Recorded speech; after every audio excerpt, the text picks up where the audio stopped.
नमस्कार, कार्यक्रम कल 24 मा स्वागत छ। म एनी कुंवर। सरकारले गम्भीर प्रकृतिका 8 रोगका बिरामीलाई उपचारमा सहयोग गर्ने भनेर नीति ल्याएको पनि लामो समय भइसक्यो। विपन्न वर्गका लागि भनेर सरकारले दिएको यो सुविधा, पहुँच र शक्तिका आधारमा सम्पन्न वर्गले समेत दुरुपयोग गर्ने गरेको घटना यदाकदा सार्वजनिक नभएको पनि होइन।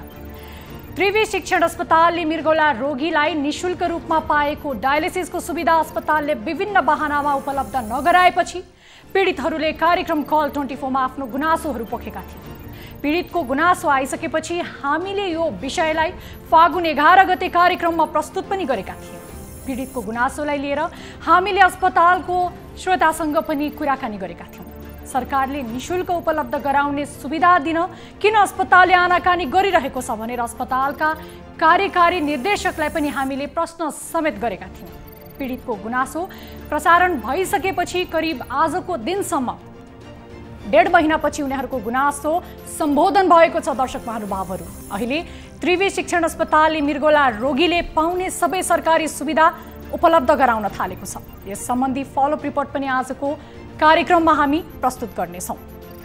भूमिविहीन, दलित, भूमिहीन, सुकुम्बासी, अव्यवस्थित बसोबास यदि लगाएको सम्पूर्ण सामाजिक न्याय र जीवनस्तर सुधारका लागि भूमिको सम्पूर्ण वितरण र दिगो व्यवस्थापनका लागि भूमि सम्बन्धी समस्या समाधान आयोग छ।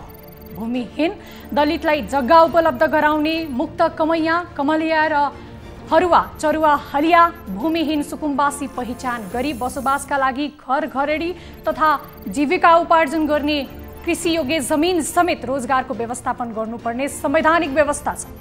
झापाको अर्जुनधारा नगरपालिका वडा नम्बर 3 का भूमिहीनहरूलाई पनि सरकारले जग्गा उपलब्ध गराउँदै आएको छ। तर नगरपालिकाले जग्गा उपलब्ध गराए बापत अनाधिकृत रूपमा जग्गा पाउने व्यक्तिबाट नै पैसा असुलिरहेको आरोप स्थानीयहरूले यतिखेर लगाइरहेका छन्। आज हामीले यो विषयलाई पनि कार्यक्रममा समेट्नेछौँ। यस अलावा तपाईँ दर्शक महानुभावहरूको प्रत्यक्ष कुराकानीमा पनि हामी जोडिने नै छौँ।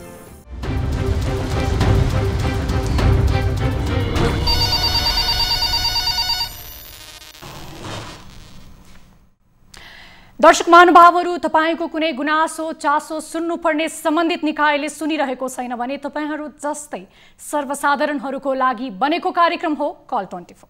हामीलाई कुनै पनि समयमा निर्धक्क र निडर भएर आफ्नो आवाजलाई बुलन्द गरेर सम्पर्क गर्न सक्नुहुनेछ। हामीलाई सम्पर्क गर्नको लागि हाम्रो टोल फ्री नम्बर रहेको छ 1660112424। एनसेल नम्बर रहेको छ 9801572424। भाइबर नम्बर रहेको छ 9884801137 मा हामीलाई कुनै पनि समयमा निर्धक्क र निडर भएर सम्पर्क गर्न सक्नुहुनेछ। यदि तपाईँ विश्वको कुनै पनि ठाउँमा हुनुहुन्छ, तपाईसँग त्यस्ता केही घटनाहरू भइरहेका छन् भने पनि, त्यस्ता केही तथ्य र तस्बिरहरू छन् भने हामीलाई भाइबर मार्फत पनि र व्हाट्सएप मार्फत पनि हामीलाई त्यस्ता तस्बिर भिडियोहरू तपाईँले पठाउन सक्नुहुनेछ, ताकि त्यो प्रमाणको आधारमा सम्बन्धित निकायसम्म गजगज्याउने उद्देश्य नै कार्यक्रम कल 24 को हो। भन्दै अब जाउँ आजको पहिलो रिपोर्टतर्फ। देशका स्वास्थ्य केन्द्रहरूबाट दिइने सेवामा अनियमितता हुनु सामान्य जस्तै बनिसकेको छ। यतिखेर कतिपय स्वास्थ्य केन्द्रहरूले सरकारले तोकेको मापदण्ड विपरीत पनि काम गरिरहेका छन्। यस्तै भइरहेको थियो काठमाडौँ महाराजगञ्ज स्थित त्रिवी शिक्षण अस्पतालमा पनि। अस्पतालमा मृगौला रोगीहरूलाई सरकारले दिएको निशुल्क औषधि उपचारको सुविधा अस्पतालले उपलब्ध नगराएर उल्टै पैसा खर्च गराउन लगाइरहेको थियो। यस्तो समस्या लामो समयदेखि भोग्दै आएका मृगौला रोगीहरूले त्रिवी शिक्षण अस्पतालको ज्यादती विरुद्ध कार्यक्रम कल 24 मा आफ्नो गुनासो राखेका थिए। उनीहरूको गुनासोलाई हामीले अस्पतालका केही पदाधिकारीहरू समक्ष पनि यो कुरा पुर्यायौँ र कार्यक्रम कल 24 मा यो गुनासो प्रसारण भइसकेपछि अहिले अस्पतालले मृगौला रोगीहरूलाई डायलिसिसका लागि भनेर दिइने सबै सुविधाहरू निशुल्क रूपमा दिएको छ। प्रस्तुत छ यो रिपोर्ट।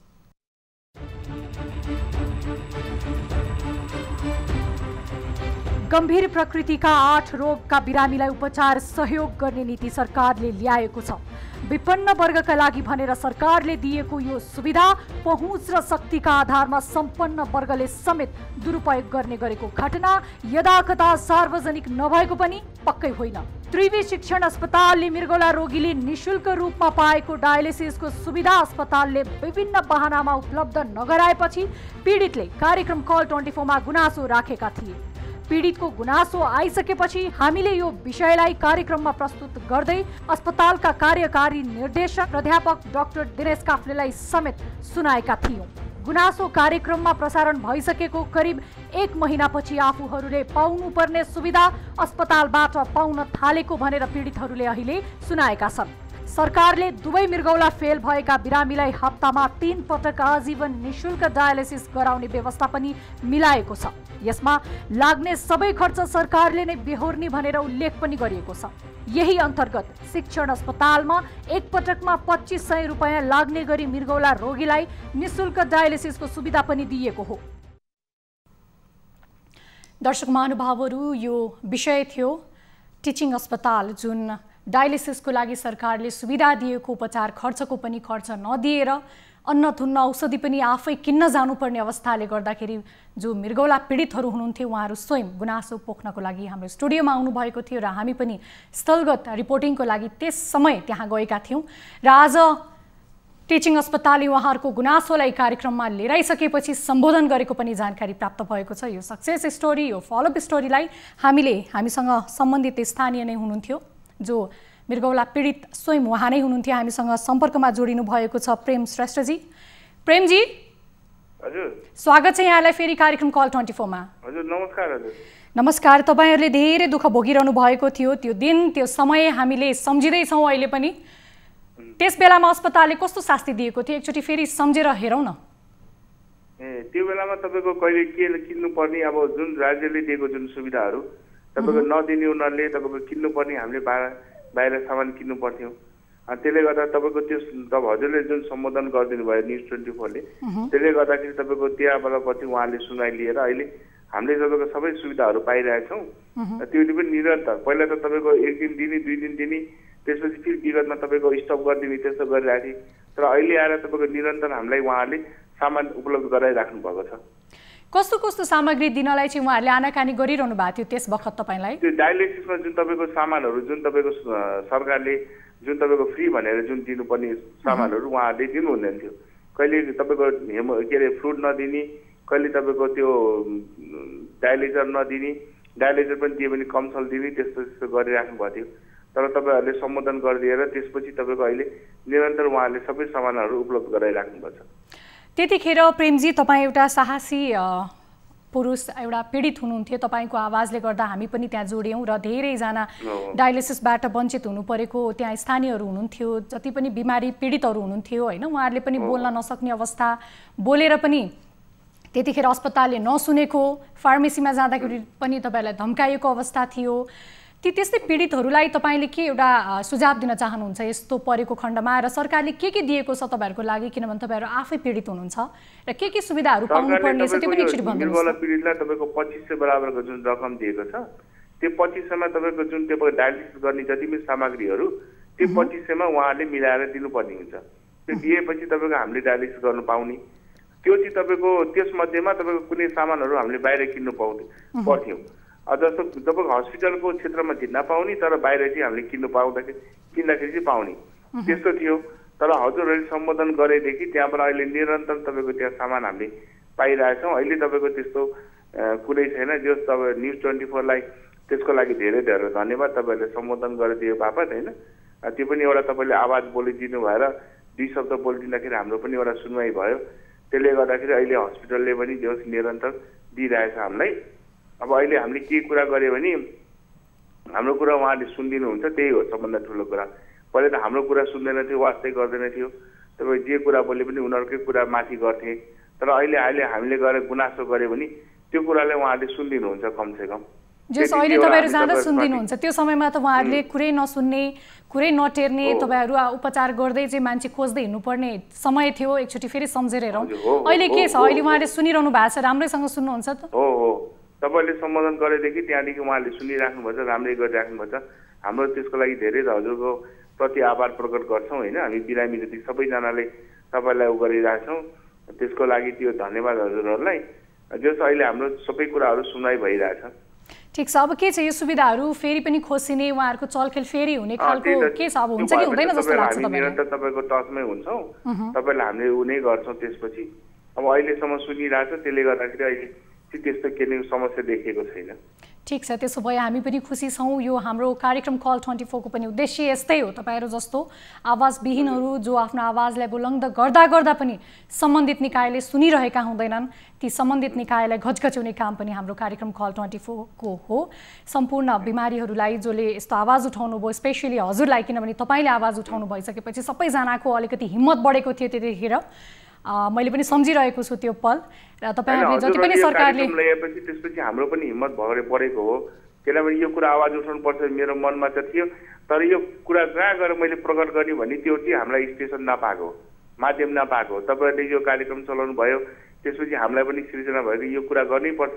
किन सुनवाई गर्ने ठाउँ त सरकारले, मैले स्वास्थ्य मन्त्रालयले गरेँ, सबै ठाउँमा गरेँ, कुनै सुनवाई नभएर हजुरहरूको मार्फतबाट यो सुनेपछि त्यसपछि एक्चुअली गरौँ न त भनेर तपाईँलाई फोन गरेपछि तपाईँले यो कुरालाई सम्बोधन गरिदिनु भयो। यो बिरामीको लागि धेरै ठुलो कुरो उपकार हो तपाईँको लागि होइन। अनि अरू पनि कुराहरू त्यस्तोहरू केही भयो भने हजुरहरूलाई गुनासोहरू ठिक छ, आफ्नो आवाजलाई यसरी नै बुलन्द गर्नुहोला। कुनै पनि अन्यायमा मारमा पर्नु भएको छ भने हामी तपाईँहरूकै लागि छौँ, तपाईँहरूकै सेवामा छौँ हामी सबैजना। तपाईँलाई धेरै धेरै धन्यवाद यो विषयलाई उठान गर्नुभएकोमा। र कुनै यस्ता घटना व्यतिथिहरू तपाईँको वरिपरि भएका छन् भने पनि निडर भएर तपाईँले हामीलाई कुनै पनि समयमा सम्पर्क गर्न सक्नुहुनेछ। प्रेमजी धन्यवाद। यति भन्दै फेरि हामीसँग कोही सर्वसाधारण आफ्नो गुनासो लिएर जोडिनु भएको जानकारी प्राप्त भएको छ। को हुनुहुन्छ उहाँले स्वागत गरौँ। नमस्कार, कार्यक्रम कल 24 मा स्वागत छ। हजुर नमस्ते म्याडम। कहाँबाट को बोल्नुभयो? हामी दुबईबाट। दुबईबाट के नाम भन्नुभयो तपाईँको? दुबईबाट को बोल्नुभयो? निर्मल दर्लामी। के भन्नुभयो? निर्मल दर्लामी। हजुर निर्मलजी, के छ गुनासो? दुबईमा हुनुहुँदो रहेछ तपाईँ, बाहिर विदेशमा हुनुहुन्छ, के छ गुनासो? हजुर अनि यहाँ दुईजना साथी पनि छ। तीनजनाको बिहान हामीले कतिजना हुनुहुन्छ भन्नुहोस् त, के थियो समस्या? राख्नुहोस् त आफ्नो गुनासो राख्नुहोस्। हामीलाई चाहिँ त्यहाँ नेपालबाट होइन, नेपालबाट 1800 स्यालेरीमा यता काम लगाइदिन्छु भनेर पठाउनु भयो एजेन्टले। अहिले चाहिँ हाम्रो 1200 छ। के कामको लागि जानु भएको थियो निर्मलजी? लाइफगार्ड। लाइफगार्ड, हजुर। कुन कम्पनीबाट? यो यताको कि नेपालको? नेपालको कुन मेन पावर भन्नुहोस् त? नेपालको फरेभर ह्युमन रिसोर्स। के भन्नुभयो? Human resource solution. को हुनुहुन्छ मेन पावरको जिम्मेवारी व्यक्ति को हुनुहुन्छ? अनि तपाईँहरू अहिले के अवस्थामा हुनुहुन्छ? के छ तपाईँको आम्दानी भनेको जस्तो भएन कि कुनै समस्यामा हुनुहुन्छ, अप्ठ्यारोमा हुनुहुन्छ? कुन कम्पनी कस्तो थियो, के छ? कम्पनीले अप्ठ्यारो गराइरहेछ कि के छ? राम्रोसँग आवाजले तपाईँले बोल्नुहोस् त। तपाईँहरूलाई ठ्याक्कै परेको गुनासो के हो भनिदिनुहोस् त, जुन मेन समस्या छ त्यो समस्या के हो भन्नुहोस् त। हजुर हामीलाई चाहिँ यहाँ त्यहाँ भन्दाखेरि चाहिँ अब यत्रो 12 दिन भयो होइन लिएर आएको। अनि त्यसपछि 12 दिनसम्म न रुममा न सेवा सुविधा छैन, केही पनि छैन, सेलेरी पनि छैन। कति समय भयो तपाईहरु जानु भएको? कति समय भयो? 12 दिन। 12 दिन भयो, भर्खर 12 दिन। हजुर। के भयो? 12 दिन भयो हजुरहरु जानु भएको, भनेको जस्तो भएन। के भयो भन्नुस् त? खाना बस्न राम्रो भएन हैन। अब खानको लागि अब केही नि छैन। अब क्याम्पस आएर चाहिँ बिहान उठेर चाहिँ अब ड्युटी जा भन्छ। अनि अब कसरी जारी न खाना छ न के छ, कसरी ड्युटी गर्ने। खाना बस्न पनि अहिले सुविधा छैन तपाईहरुलाई त्यहाँ? पहिला बस्नलाई त छ, अब खानाको सुविधा छैन। मेन पावरबाट चाहिँ 3 महिनासम्म चाहिँ खाना बस्न पुरै फ्री छ तिमीलाई भनेर पठाइदिएको हो। तर यहाँ चाहिँ आउँदाखेरि केही नि छैन। तपाईहरु काम गर्नुभएको कम्पनी कस्तो छ? के छ कम्पनी ठिकठाक छ? कम्पनी पनि खासै त्यति राम्रो छैन।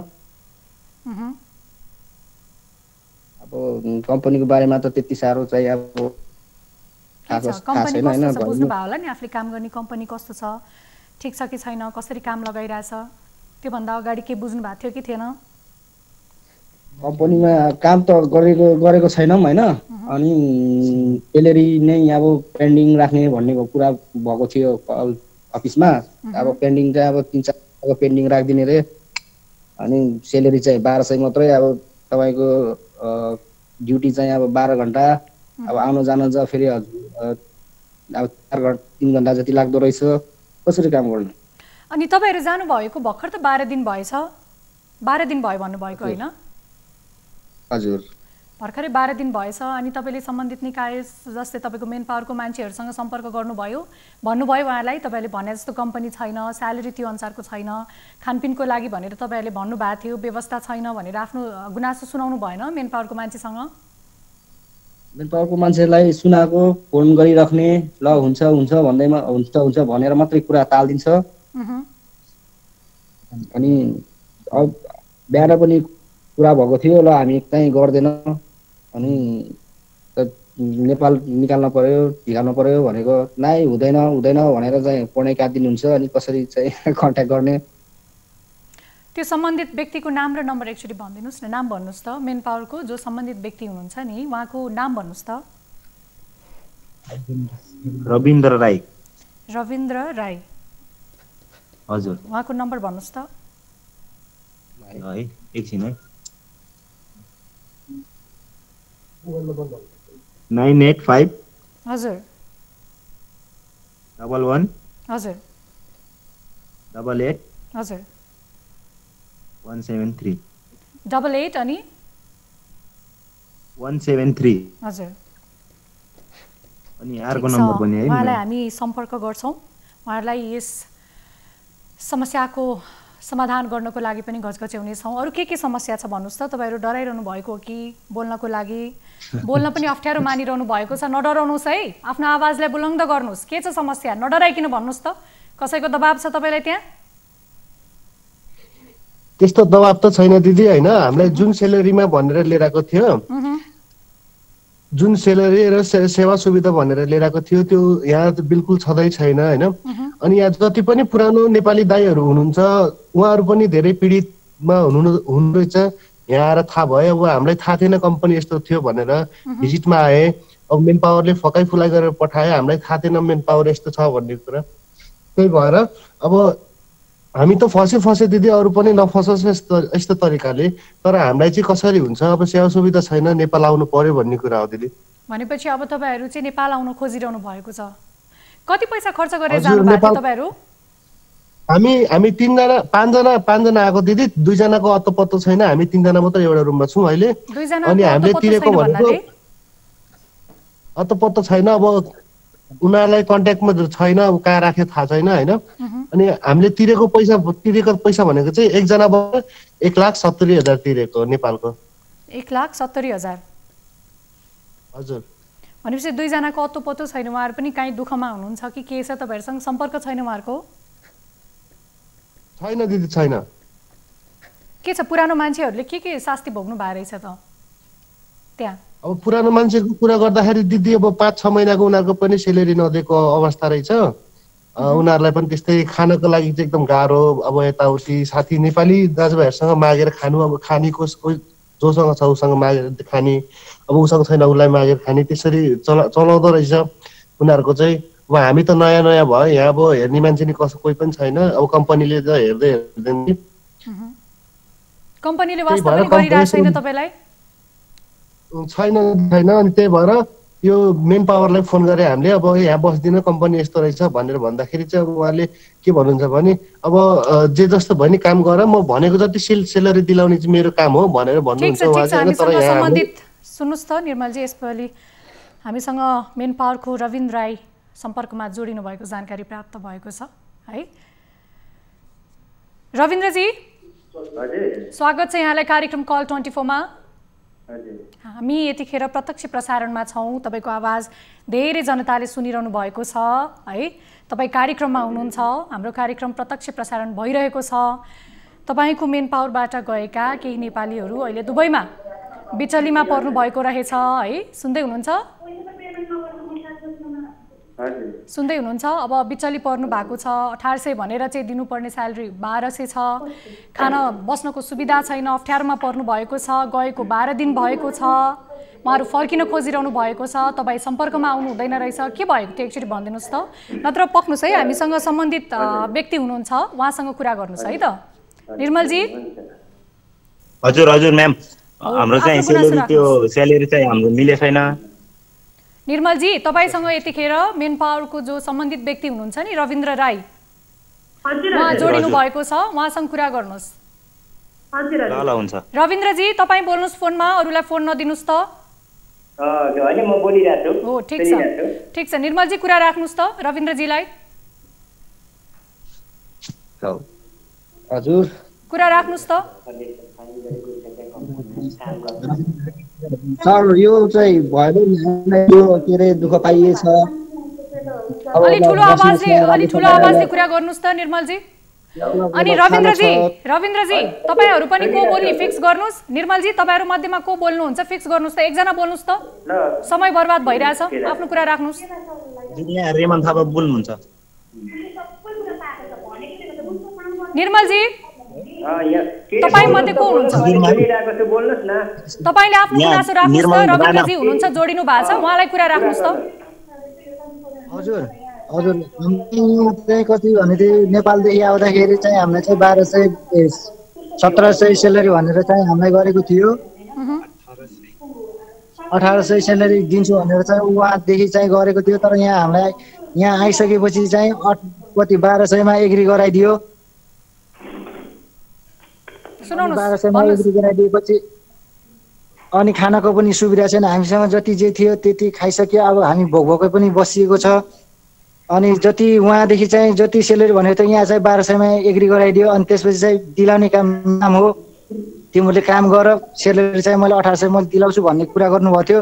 तर यहाँ आएर 1200 मा एग्री गराइदिएको छ। तर हामीले चाहिँ त्यो स्यालेरीमा चाहिँ हामीले काम गर्दैनौँ भनिराखेको। हामी चाहिँ जे जस्तो हुन्छ बरु नेपाल फिर्ता गराइदिनुहोस् भनेर हामीले चाहिँ बिहान पनि कुरा चाहिँ राखेको। हामी चाहिँ यदि त्यस्तो हो भने अब तिमीले यहाँ कति 7000 दिएर आफै चाहिँ जे गर्ने गर भनेर चाहिँ उहाँले चाहिँ फोन काट्नु भएको थियो। बिहान पनि हामीले फोन गर्दाखेरि अब अहिले यहाँ हेर्नुहोस्, अब हामी यहाँ ठिकै छ बस्न त, तर खानाको केही छैन, केही वास्तै छैन, न खान पाएको छौँ, यत्तिकै बसेको छौँ हामी। अनि 24 घन्टा त हामी पार्कमा पनि बसेको, पार्कमा पनि सुतेको, हामी रुमदेखि निकालेर त्यसरी पनि बस्यो। हेर्नुहोस् अहिले चाहिँ हामीलाई केही पनि खान केहीको पनि सुविधा छैन हामीलाई। हेर्नुहोस् हामी त्यही कारणले बरु यो केन्द्र फर्किन चाहन्छौँ भनेको हामीले। उहाँले वास्तै गर्नुहुन्न। तपाईँलाई हामीले होल्ड गर्यौँ। सुन्नुहोस् है रविन्द्रजी। हजुर हजुर, सुनिरहेको छु। हजुर सुन्दै हुनुहुन्छ है? हामीलाई गुनासो पनि सुन्नुभयो है? सुन्नुहोस् है म्याम, उताको कुरा सुनिसक्नुभयो, मेरो कुरा सुन्नुहोस् है हजुर। ल ओके, सुनाउनुहोस्। यो भाइहरूलाई मैले यहीँबाट कुनै कुराहरू ढाकेर पठाएको छैन, पैसा पनि यिनीहरूले सबै कुरा दिएर गएको छैन होइन। मेन कुरो के छ भने जुन मैले भनेर भने चाहिँ सेलरी यिनीहरू लाइफ गार्डमा गएको हो र यिनीहरूको अहिले 8 घन्टा 26 दिनको 1200 प्लस 3 घन्टा ओटी भनेर कम्पनीमा बगैँचा अफर लेटरमा साइन गरिसकेको छ है उनीहरूले। हिजो अस्तिको दिन साइन गरेर आजदेखि चाहिँ काम गर्दिन भनेर भन्नुभएको छ। यो बगैँचा मसँग अफर लेटर छ, उहाँले साइन गर्नुभएको।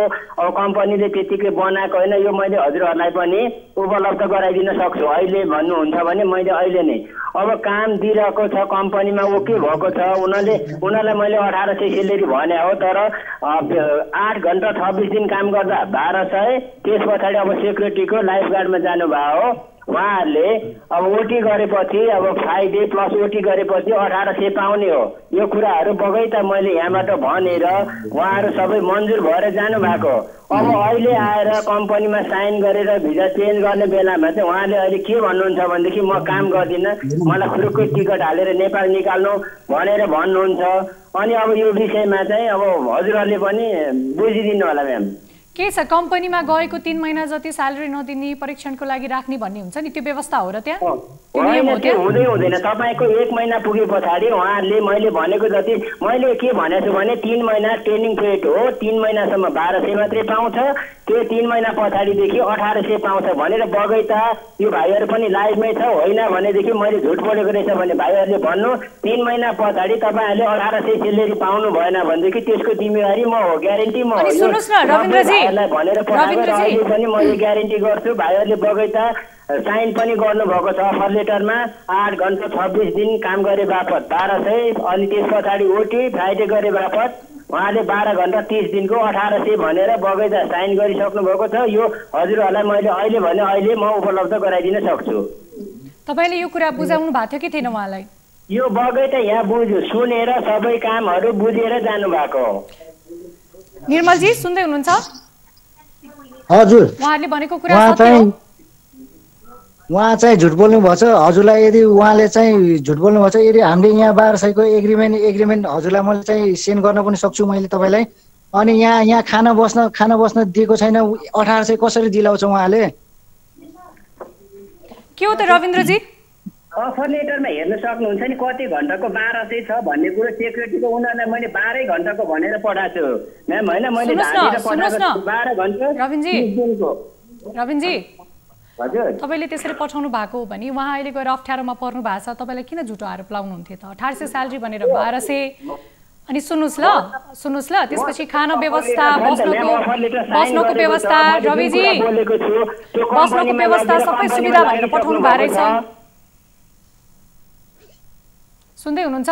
तपाईँको मात्र हामीले सुन्ने, हाम्रो सुन्नुहुन्न? रविजी तपाईँ सुन्नुहोस् ल, तपाईँको हामीले सुन्यौँ, अब हाम्रो सुन्नुहोस्। तपाईँले खाना बस्नको सुविधा भनेर पठाउनु भएको रहेछ।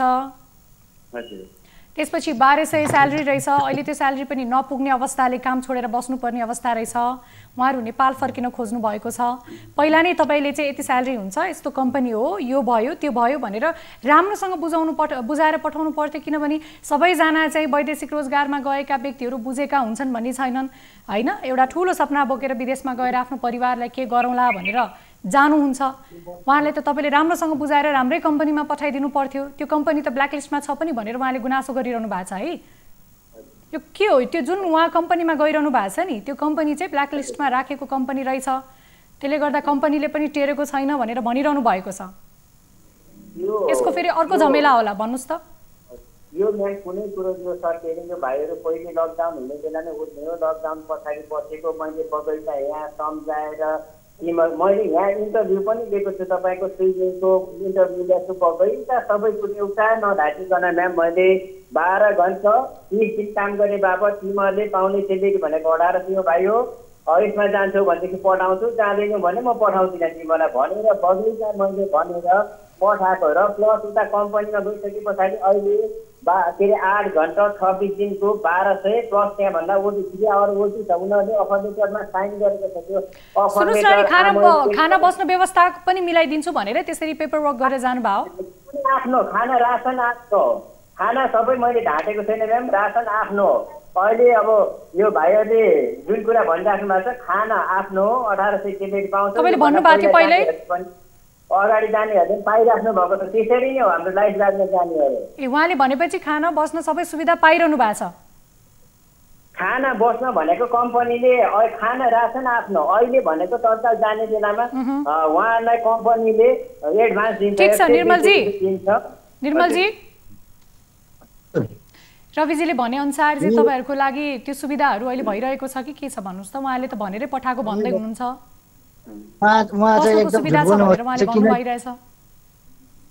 उहाँले चाहिँ एकदम झुट बोल्नु भयो कि किनकि हामीलाई चाहिँ 3 महिनासम्म खाना बस्न त्यही कम्पनीले दिन्छ भनिराखेको छ। तर हामीलाई चाहिँ अहिलेसम्म चाहिँ केही पनि गर्नुभएको छैन। हामी जति नेपालदेखि पैसा ल्यायौँ त्यही $100 कति के भन्छ गिराम चाहिँ साथीहरू ल्याएको थियौँ। तर त्यो हामीसँग साथमा हुँदैछ हामीले खान, तर अहिले हामी चाहिँ भोकै बसेन, न कम्पनीले न के वास्ता गर्छ न खाना दिन्छ, सिर्फ बस्नको माथि। त्यही पनि अस्ति त हामी बाहिर पनि सुतेको। अनि त्यसपछि अहिले आएर चाहिँ न कम्पनीले खाना दिएको छ न के छ, केही पनि छैन यहाँ, सेवा सुविधा केही पनि छैन। रविजी सुन्दै अनि नेपालमा बसेर पर्नु भएको छ, उहाँहरू चाहनुहुन्छ नेपाल फर्किनको लागि, तपाईँले कसरी व्यवस्था गर्नुहुन्छ नेपाल आउनको लागि? म्याम सुन्नुहोस् न, मैले एउटै कुरो ढाँटेर पठाएको छैन। यो पहिलो कुरो होइन, भाइहरूलाई खाना अहिले नयाँ हो, उनीहरूले सेलरी पाउँदैन, त्यो थाहा छ उहाँहरूलाई। मैले अस्ति पनि एक दुईचोटि 200 दिराम 200 जनको दिइसक्नु भएको छ होइन उता कम्पनीले। अब फेरि पनि खानाको पैसा छैन भनेर भन्नुहुन्छ भने खानाको पैसा दिने चाहिँ अब मेरो काम मैले उपलब्ध गराइदिन्छु। बस्नको लागि व्यवस्था छ उहाँलाई, राम्रो व्यवस्था। अनि मेन अब हिजो अस्ति त्यो जुन साइन नगर्नु भएदेखि अब उहाँहरू तत्काल मैले उ गरिदिन्छ। अहिले अब 8 घन्टा 26 दिन काम गरे बापत 1200, त्यसपछि ओटी भनेर इन्टरभ्यू पास भएर बगैँचा उहाँले साइन गरिसक्नु भएको छ। म्याम हजुरलाई मैले प्रुफ चाहिन्छ भने अहिले म हजुरहरूलाई म पठाइदिन सक्छु, अहिलेको अहिले एकछिनमा। ठीक छ निर्मलजी, गरिसके पछाडि अब कम्पनीले अरूको कुरा सुनेर हजुर कुरा सुनेको होइन, तपाईँले पनि के बुझ्नुपर्छ भने अहिले अलपत्र पर्नु भएको छ, उहाँको गुनासोलाई सम्बोधन गर्न बसेका हौँ हामी, कुरा सुन्नलाई बसेका होइनौँ, सुनाउनलाई बसेका छौँ यदि गलत कुरा भएको छ भने। निर्मलजी कम्पनीमा हुनुहुन्छ उहाँ, कसरी अब कम्पनीमा बगैँचा बसिराख्नु भएको छ, कम्पनीमा लगेको छ, उहाँले साइन गरिसक्नु भएको छ। अनि अब अरूको कुरा सुनेर म काम गर्दिनँ भने त भएन। उहाँलाई त मैले यहाँबाट ढाँटेर झुट बोलेर त पठाएको थिएन नि म्याम मैले उहाँहरूलाई। यो भाइले सुनिराख्नु भएको छ, भाइ सुन तिमीहरूलाई मैले कुन कुरो झुट बोलेँ? तिमीहरूलाई गएको 3 महिनासम्म 1200 सेलेरी दिन्छ, 3 महिना पछाडि 1800 पाउँछौ भनेर मैले बगैँचा यहाँ अफिसमा भनेर पठाएको छु। तिमीहरूलाई मैले कुनै कुरो झुट बोलेको छैन नि। हजुर अनि तपाईँले फेरि यहाँ खानाको व्यवस्था छ भनेर तपाईँले भन्नुभयो। तपाईँ नेपालमा बसेर यहाँ हामीलाई बाहिर के भन्छ बाहिर बसेको मान्छेलाई थाहा हुन्छ कि तपाईँ नेपालमा बसेको मान्छेलाई थाहा हुन्छ? दिँदैन, खाना छैन बुझ्नु। सेक्युरिटी गार्डको कसैले कुनै कम्पनीले पनि खाना दिँदैन। तिमीलाई यदि अप्ठ्यारो पर्यो खाना एडभान्स दिन्छ कम्पनीले, महिनाको 100-200 रुपियाँ दिन्छ, 25 सेलेरीबाट काट्छ। यो कुरा सबै मैले स्पष्ट भनेरै पठाएको तिमीलाई, कुनै कुरो मैले झुट बोलेको छैन। तपाईँले त खाना दिन्छ भनेको होइन, खै हामीलाई त पैसा पनि केही वास्ता छैन। सेक्युरिटीहरुको कुनैको रुल्सै हुँदैन भाइ, खाना दिँदैन। अब तपाईले भन्नुभयो नि, तपाईले भन्नुभयो नि सर, सुन्नु न यता कम्पनीले। हेलो सर, तपाईले सुन्नु न यता, तपाईले अहिले के कुरा गर्नुभयो कि एग्रिमेन्टमा के महिनाको एडभान्स दिन्छ भन्नुभयो नि, नेपालमा त भन्नुभएको थियो नि, नेपालमा त तपाईले भन्नुभएको थियो नि तपाईहरुले दिन्छ पनि कम्पनीले। सबै कुरो थाहा छ कि पहिला नयाँ आउँदाखेरि खाने हुँदैन, उनीहरुसित पैसा हुँदैन भनेर कम्पनीलाई पनि थाहा हुन्छ। यो चाहिँ तपाईले भन्नु चाहिँ भएन, यो कुरा चाहिँ तपाईले त्यहाँ नेपालमा हामीलाई यो कुरा चाहिँ भन्नु चाहिँ भएन। तपाई झुट बोल्नु। अब लास्टमा आएर मैले कुनै कुरो झुट बोलेको छैन न, मैले तिमीलाई 17 तपाईले के भन्नुभयो थियो? निर्मलजी हजुर तपाईहरु के चाहनुहुन्छ? अब कम्पनीले राम्रो गर्यो भने त्यही बस्न चाहनुहुन्छ कि नेपाल फर्किन चाहनुहुन्छ? हैन हामी बस्दैनौँ यता, हामी त नेपाल फर्किने हो। तपाईहरुलाई त्यसरी गाह्रो नै परेको छ, नेपाल फर्किन चाहनुहुन्छ? हजुर म्याडम यस्तो सुन्नु न, उहाँ चाहिँ हामीलाई नेपालमा चाहिँ 1200 प्लस महिना खाना बस्न दिन्छ भनेर हामी चाहिँ आएको, 3 महिनापछि 1800 हुन्छ भन्ने कुरा, यो कुरामा हामी आएको। तपाईसँग सुन्नुस् न, तपाईसँग त्यो पेपरहरु के छ खाना बस्नको सुविधा भनेर पेपर वर्क के गर्नु भएको छ? केही छैन, यहाँ खालि अफर लेटर मात्रै छ। त्यसमा चाहिँ 2 वर्षसम्म 1200 मा गर्ने जानु भयो होला नि त निर्मलजी तपाईहरु सबै जना? हजुर तपाईहरु जाँदाखेरि चाहिँ मेन पावरले एग्रीमेन्ट गराउँछ नि त तपाईहरुलाई, त्यो गराए कि गराएन? त्यो छ कि छैन? छैन, त्यो त त्यहाँको त छैन भनेपछि अब के भिजिटमा हो हामी भिजिटमा आएको। अब हामीलाई त थाहा भएन, भिजिटको हामीलाई त थाहा भएन, अब यस्तो हुन्छ भनेर हामीलाई थाहा भएन। तपाईहरुले कुन भिजामा पठाएको? निर्मलजी एकछिन पक्नुस् त, तपाईहरुले कुन भिजामा पठाउनु भयो उहाँले? भिजिट भिजामा पठाउनु भयो उहाँले। तपाईहरुलाई थाहा थिएन भिजिट भिजामा जान पाइन्छ कि पाइँदैन भनेर? नै, त्यो त हामीलाई थाहै थिएन यस्तो हुन्छ भनेर। उहाँले के भनेर पठाउनु भयो भन्नुस् त? भिजिट भिजा अनि के भनेर पठाउनु भयो? तपाईले चाहिँ त्यहाँ गएपछि 3 महिना चाहिँ 1200 दिन्छौँ, अनि खाना बस्न फ्री, त्यसपछि 3 महिनापछि 1800। अनि यहाँ अब एग्रिमेन्टमा के चाहिँ चाहनुहुन्छ 1200 भन्नुस् छ। त? अब के चाहनुहुन्छ? हामी चाहिँ अब घर फर्किन चाहन्छौँ। ठिक छ रविजी, भिजिट भिजा भनेर मजाले पठाउनु भएछ, उहाँलाई घुम्न पठाउनु भएको हो कि क्या हो तपाईँले? उहाँहरू नयाँ होइन म्याम, एकचोटि पहिला पनि सुन्नुहोस् न, उहाँले झुट बोल्नु भएको हो भने सुन्नु न रविजी, ठिक छ ल, माने उहाँले झुट बोल्नु भयो अरे, उहाँलाई सबै राम्रो भएको भयो त, यत्रो पैसा खर्च गरेर विदेश जानुभएको, 12 दिन कति दिन पनि भएको छैन, नेपाल फर्किनु परेको छ, कतिजनासँग ऋण बोकेर उहाँ के अरे नेपाल छोडेर जानुभएको होला। उहाँहरूले काठमाडौँ आउनु या नेपाल आउनु उहाँहरूको रहर होइन नि त, बाध्यता हो नि त। किन तपाईँले आरोप लगाइरहनु भएको छ त? उहाँले भन्नुहोस् त, नसक्ने भएर नै हो। हामीले पनि कुरा सुन्नुहोस् न, उहाँहरूलाई मैले बच्चाहरू पनि होइन कुनै कुरो झुट बोलेर पठाएको छैन। उहाँले काम सेलेक्ट भनेको सेलेक्ट पनि पाइराख्नु भएको छ। हजुरलाई मैले अहिले प्रुफ उताबाट उहाँले साइन गरेको म तपाईँलाई अहिले पनि पठाइदिन सक्छु, होइन रहेछ भने जुन मैले भनेको सेलेक्ट होइन रहेछ भने। कतै फेरि सुन्नुहोस् है, कति कुरा कस्तो हुन्छ भने नपढेका नलेखेका जो नबुझेका दाजुभाइ दिदीबहिनीहरूलाई यत्तिकै सिग्नेचर गराएर तपाईँहरूले चाहिँ कुन भिजा भनेर पठाइरहनु भएको छ। तपाईँले कुन भिजामा पठाउनु भएको भन्नुहोस् त रविजी? रविजी, तपाईँले भिजिट भिजामा पठाउनु भएको हो कि वर्किङ भिजामा पठाउनु भएको भन्नुहोस् त पहिला सुरु? उहाँहरू सबै एसएससी पास गरेकोहरू, पढेकै मान्छेहरू छ, विदेश गएर आउनु भएकोहरू छ, सबै कुरा मैले नढाँटिकन क्लियर सही कुरा बताएर नै पठाएको। कुन भिजा भनेर पठाउनु भयो तपाईँले भन्नुहोस् त? हजुर कुन भिजा भनेर पठाउनु भयो उहाँहरूलाई तपाईँले? भिजा चाहिँ उनीहरूले जुन भनेको त्यही भिजाले भनेर उनीहरूले बगैँचा ओके गरेर नै पठाएको, न त म त्यो भिजा झार्दिने थिएन होइन। तपाईँले भिजिट भिजामा पठाउनु भएको उहाँलाई काम गर्नको लागि? हजुर तपाईँले काम गर्नको लागि भिजिट भिजामा पठाउनु भएको उहाँलाई? उहाँहरू अब इच्छुकले हामी सबै इच्छुकको कुरा छोड्नुहोस् न, तपाईँ नघुमाउनुहोस् न, इच्छुकको कुरै भएन। उहाँहरूलाई कहाँ थाहा हुन्छ कुन भिजा के कसो भनेर? उहाँले भनिरहनु भएको छ हामीलाई भिजिट भिजामा पठाइयो भनेर। तपाईँले भन्नुभयो, सुन्नुहोस् ल, ठिक छ, तपाईँ त बुझेको मेन पावरको सञ्चालक हुनुहुन्छ नि रविजी, तपाईँ पनि कुरा सुन्ने गर्नुहोस्, एक कुरो पेल्ने नगर्नुहोस् होइन। तपाईँ पनि बुझेको मेन पावरको कम्पनीको सबै बुझेर नै सञ्चालन गरिरहनु भएको छ नि मेन पावर। नेपाली दाजुभाइ दिदीबहिनीलाई कुन भिजामा पठाउनु हुन्छ या हुँदैन भन्ने कुरा त तपाईँले तय गर्ने हो नि।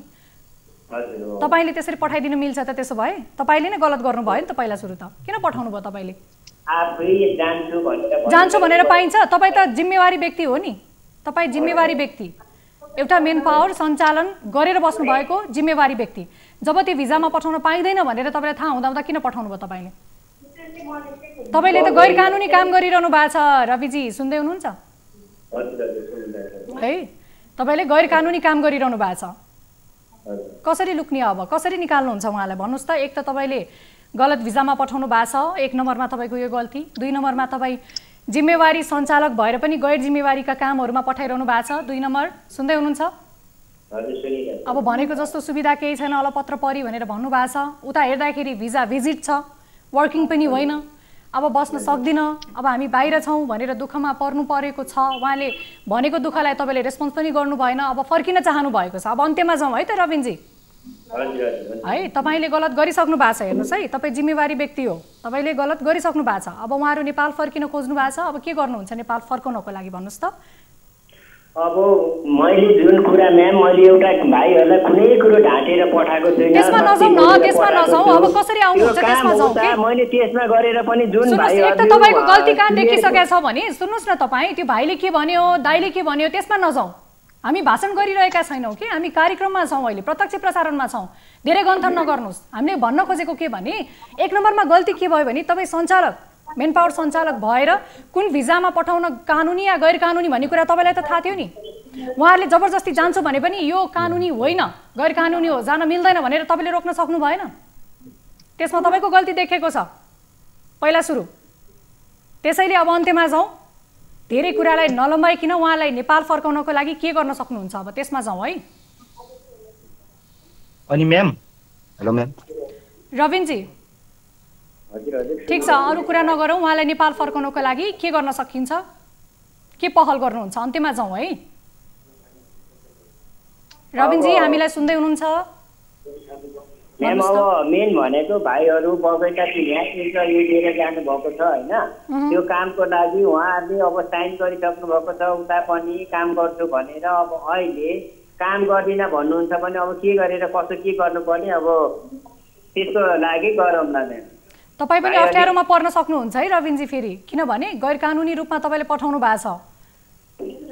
तपाईँले कानुन विपरीत गएर चाहिँ उहाँहरूलाई अन्न धुन पठाउनु भएको छ, भिजिट भिजामा पठाउनु भएको छ, वर्किङ भनेर। त्यही पनि यसमा तपाईँ पनि पर्न सक्नुहुन्छ, त्यही भएर ध्यान पुर्याउनुहोस्। तपाईँले त्यो गल्ती देखाउन मिल्दैन, किनभने जिम्मेवारी व्यक्ति तपाईँ हो रविनजी। आफै जसरी भए पनि हामीलाई पठाइदिनु, हामी जान्छौँ भनेको कारणले मात्रै मैले गरिदिएको म्याम। रविनजी त्यस्तो भन्न पाइँदैन नि, तपाईँ एउटा सञ्चालक भएर तपाईँले भनेर पाइँदैन थियो, त्यसमा तपाईँको दोष छ। तपाईँले किन पठाउनु भयो? मौखिक रूपमा हुँदैन, कागजी रूपमा हुन्छ जे कुरा पनि है, किनभने वर्किङ भिजा हो, यसमा जानुहोस्, भिजिटमा हुँदैन भनेर तपाईँले सम्झाउन सक्नु पर्थ्यो। मैले तपाईँलाई फेरि त्यही कुरा रिपिट गरिरहेको छु कि यदि त्यो मिल्दैन, सुन्नुहोस् न भाइ दाइमा नजानुहोस् रविनजी, यदि मिल्दैन थियो भने तपाईँले मिल्दैन भनेर नपठाउन पनि त सक्नुहुन्थ्यो नि।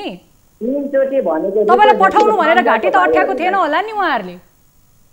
घाँटी अठ्याउनु भएको थियो तपाईँलाई? भन्नुहोस्, थिएन नि? हो, तपाईँ किन जबरजस्ती पठाउनु भयो त भन्नुहोस् त? तपाईँ आफै फस्नु भयो यसमा। त्यसैले यो कुरालाई नलम्ब्याउँ मैले भन्दैछु, तपाईँ आफै फस्दै हुनुहुन्छ। प्रत्यक्ष प्रसारणमा छौँ है, विचार गर्नुहोस्। त्यसले गर्दाखेरि तपाईँ भन्नुहोस् कसरी उहाँहरूलाई उद्धार गर्नको लागि, नेपाल ल्याउनको लागि पहल गर्नुहुन्छ। अब यसमा जाउँ न है।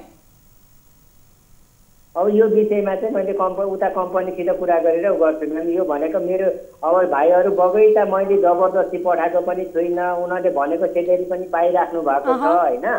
अब त्यति गर्दा गर्दै पनि उहाँहरूले अब अरू के सोचेर। ठिक छ ल, तपाईँले पहल गर्नुहुन्छ होइन। हामी अन्त्यमा जाउँ, हामी धेरै गन्थन नगरौँ, हामी चिया पिउँदै काहीँ गफ गरिरहेका छैनौँ, प्रत्यक्ष प्रसारणमा छौँ। त्यसले गर्दाखेरि अफेयरमा तपाईँसँग फेरि हामी कुरा गर्नेछौँ, उस्तै परे तपाईँको मेन पावरमा पनि हामी आउनेछौँ।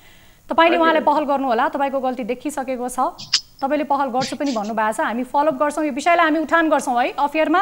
हामी निर्मलजीसँग पनि कुरा गर्छौँ, तपाईँसँग पनि कुरा गर्छौँ। समय र साथको लागि तपाईँहरू दुवैजनालाई धन्यवाद। दर्शक महानुभावहरू, अब जाउँ आजको दोस्रो रिपोर्टतर्फ। तर रिपोर्टतर्फ जानुभन्दा अगाडि पनि यसरी दाजुभाइहरूलाई विभिन्न रूपमा पठाइएको छ र जसले यस्ता मेन पावरहरू सञ्चालक गरेका छन् उनीहरूले पनि बुझेका छैनन् कि कुन भिजामा पठाउँदा उचित होला या नहोला भनेर। अगाडि पैसा आइसकेपछि सोझा साझा आफ्ना दाजुभाइ दिदीबहिनीलाई ठग्न थालिसकेपछि उहाँले बिर्सिनुहुन्छ र अहिले यसरी दोष दिनुहुन्छ। यसरी अलपत्र पर्ने धेरै नेपाली दाजुभाइ दिदीबहिनीहरू जो विदेशमा अहिले यतिखेर केही राम्रो गरौँला, आफ्नो परिवारलाई दुई छाक भए पनि मिठो खुवाउँला, खुसी परिवार बनाउला भनेर रोजगारको सिलसिलामा वैदेशिक रोजगार जानुपर्ने त्यस्ता दाजुभाइहरू ठगिएका अवस्था छन्। हामीसँग दिन प्रतिदिन यस्तो घटनाहरू आइरहेका छन्।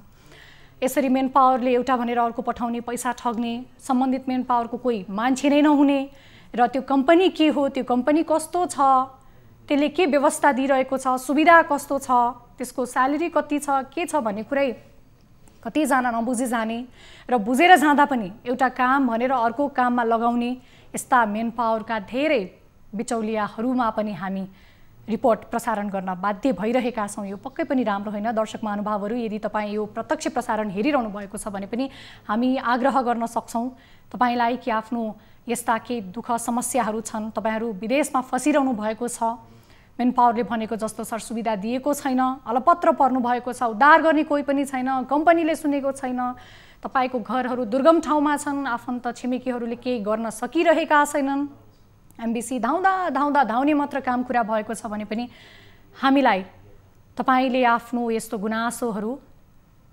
तपाईँले निर्धक्क र निडर भएर हामीलाई सम्पर्क गर्न सक्नुहुनेछ। तपाईँ विदेशमा भए पनि भाइबर वाट्सएपमा तपाईँले आफ्नो यस्ता घटनाको बारेमा पनि भिडियो तस्विरहरू हामीलाई पठाउन सक्नुहुनेछ भन्दै यतिखेर हामीसँग कोही सर्वसाधारण आफ्नो गुनासो लिएर जोडिनु भएको छ। नमस्कार, स्वागत छ यहाँलाई कार्यक्रम कल 24 मा। नमस्ते, धन्यवाद। कहाँबाट को बोल्नुभयो? म झापा अर्जुनधारा नगरपालिका 3 बाट बोल्दैछु। झापाबाट अर्जुनधारा नगरपालिका वार्ड नम्बर 3। वडा नम्बर कति भन्नुभयो? 3। यहाँको गुनासो के थियो? हजुरले नाम खुलाउन चाहनु भएन? यहाँको समस्या भनेको जुन अहिले सरकारले यो भूमि सम्बन्धी जुन अहिले धनीकोटाको कुरा उठाएको छ, त्यो कुरामा चाहिँ हाम्रो स्थानीय सरकार अथवा नगरपालिकाले चाहिँ जुन सरकारबाट चाहिँ निःशुल्क रूपमा चाहिँ यो काम गर्ने भनेर जुन निर्णय भएको छ, तर यहाँको स्थानीय सरकारले चाहिँ प्रति कठा 500 रुपियाँको दरले अहिले शुल्क उठाइराखेको छ। यो कुरामा वार्ता पनि गऱ्यौँ, तर अझैसम्म पनि राम्रो तरिकाले सुनवाई भएको छैन। त्यही कुरा राख्न चाहिन्छ कन्ट्याक्ट गरेको। भनेपछि भूमिविहीन जो नागरिकहरूलाई चाहिँ सरकारले भूमि दिने, खेती कृषि गर्नको लागि पनि जमिनहरू दिने भनेर जुन नीति ल्याइएको थियो, त्यो नीतिमा चाहिँ तपाईँको वडाको व्यक्तिहरू पदाधिकारीहरूले पैसा लिएको मागेको गुनासो तपाईँको रह्यो? हजुर हजुर, यो जुन अहिले धनीपूर्जा वितरण गर्ने भनेर जुन सरकारले नीति लिएको छ, त्यो अन्तर्गत चाहिँ अब भूमिहीन किसानहरूलाई चाहिँ अब जतिले अहिलेसम्म धनीपूर्जा प्राप्त गरेको छैनन् उनीहरू सम्पूर्णलाई चाहिँ धनीपूर्जा दिने भनेर जसले गरिरहेको छ, सरकारको नीति चाहिँ अब निःशुल्क रूपमा यो गर्नु भनेर गरिराखेको ठाउँमा यहाँको शुल्क लिएर प्रति कठा 500 होइन, यसमा वर्गीकरण छ न केही छ, त्यतिकै कुनै पनि त्यो मापदण्ड पुरा नगरिकन अहिले शुल्क लिइराखेको छ। त्यही कुरालाई चाहिँ मैले अब पहिले हामीले वार्ता पनि गऱ्यौँ, अब तालचा पनि लाउने काम गऱ्यौँ, तर उनीहरूले राम्रोसँग गर्न सकेनन्।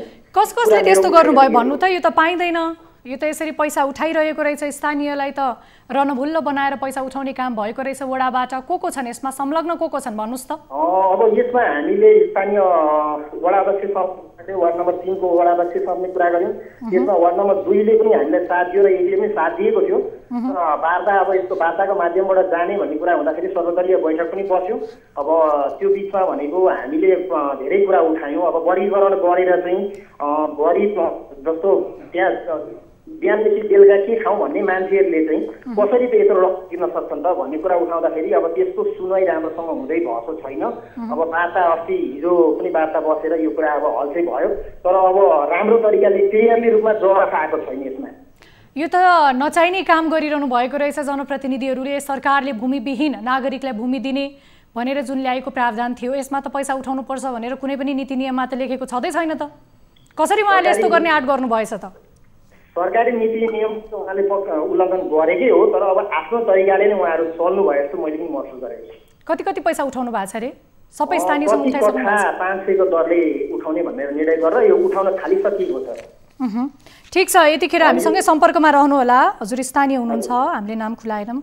यतिखेर हामीसँग वडाको अध्यक्ष हुनुहुन्छ अर्जुनधारा नगरपालिकाका अध्यक्ष हुनुहुन्छ जीवन भण्डारीज्यू। अध्यक्षज्यू हजुर, स्वागत छ यहाँलाई कार्यक्रम कल 24 मा।